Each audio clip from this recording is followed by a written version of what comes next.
of segues into Bruce Lee and the impact Bruce Lee had on us, because like it was more it wasn't just his martial art or whatever. It was everything. It was the philosophy. It was the sort of state of mind and how he presented himself and all that sort of stuff. Yeah. So, his philosophy, still to this day, I still read his books. Actually, I got one here. I don't know where it is. If I can find it. Somewhere here. I don't know where I put it. No, that's cool. Yeah. But, I read a lot of his books with his philosophy, and his philosophy just makes sense to me, you know? And it's from the martial arts, he's drawn it and he applies it to life, you know? So this is why, his philosophy is on point, even till now, still. So, that's why he's very influential for me still to this day, and as a kid. You know, he's been very influential to me. And you went to his gravesite at, was it Seattle? Yeah, in Seattle, man. Yeah, that was man, that was a dream of mine as a kid.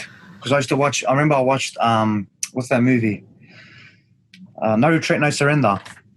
Okay, yeah. Yeah, Well, you know, how Bruce Lee comes ghost. alive in his, you know, and he starts training him and that. I used to think that was real, that can happen, you know. And then he visited his grave when he was crying there, and I go, man, I need to go there. One day I want to go there. So, and I made it happen. Funnily, you know, it was emotional too. When I got there, I got emotional. I didn't think I would, but I did. So, it was very emotional for me. I don't know why. It's kind of strange. But I was by myself there. It was cool just to be there, you know. Because I think the energy of the place. Yeah, the energy, the impact he's had, you know, on my life with just his more for, and I'll say now as I'm older, it's more his philosophy as well, just his intelligence through the martial arts, the way he used to think, just makes sense. It's because it's the way I think.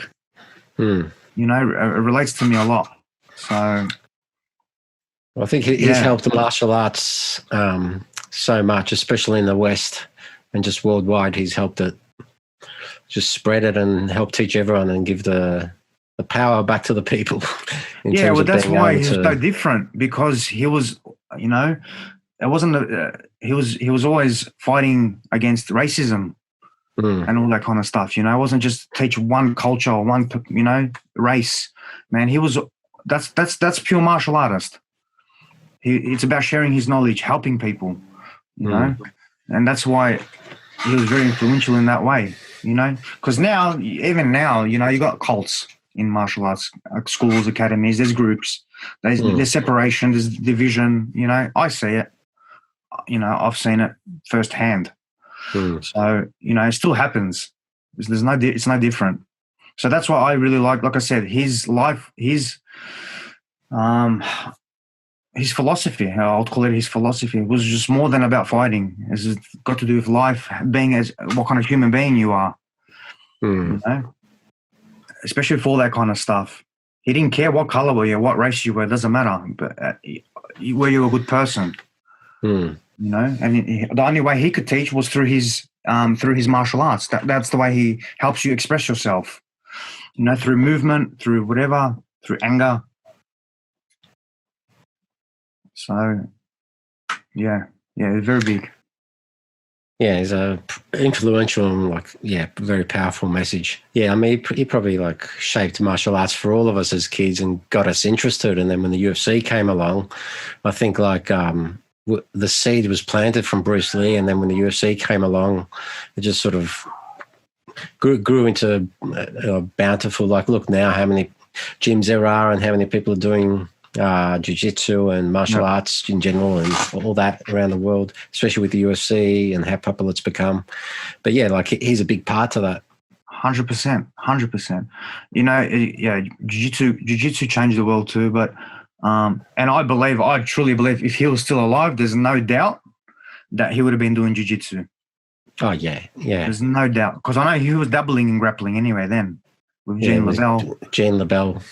Yeah, so he was dabbling with grappling, and obviously his couple of arm bars. Yeah, well, there was Danny Inosanto, which is, you know, I think he's a third degree black belt under the Machados, you know. So obviously they would have been training together still. They would have gone down the path of jiu-jitsu. There was no other choice. Yeah. Yeah, because he was looking for the effectiveness and he would have realized that that would have been so cool if he was still alive to go through that and see the evolution now with jiu-jitsu. That would have been amazing, you know, because he was just way ahead of his time then. Oh yeah, you know. So to imagine it now, what he would be like, that'd be crazy to see for sure. Yeah, and if you watch his movies now, they still hold up. I still love the them. fights, the fight scenes. Like you watch other movies and like the fight scenes. Oh, it's a bit tacky, it's a bit corny. Oh, that's fake. You know, like watching it. You know, what is it? 50 years later, or whatever. Yeah, but like, one's still sort of hold up, all right. It's man, like I still watch it like it's a 2020 movie, man. You know? Yeah, because they're real fight scenes, kind of thing. You know, it's real proper martial arts choreographing it properly. You know. Well, that's what's so good about him because he's the one that choreographed it. He directed, especially Enter the Dragon, his last movie. He done everything. Oh, that was awesome. He done everything. So that's why he had an art. That's the art part. He had an eye, you know, good visual of art. So he could see that and angles and this, that, and very intelligent, very, very smart, you know, especially through martial arts. And he even says it is in his interviews. Everything he's gained, all the knowledge was from martial arts. Yeah, you know, he says it in his interview. Yeah, he's an inspiration to all of us.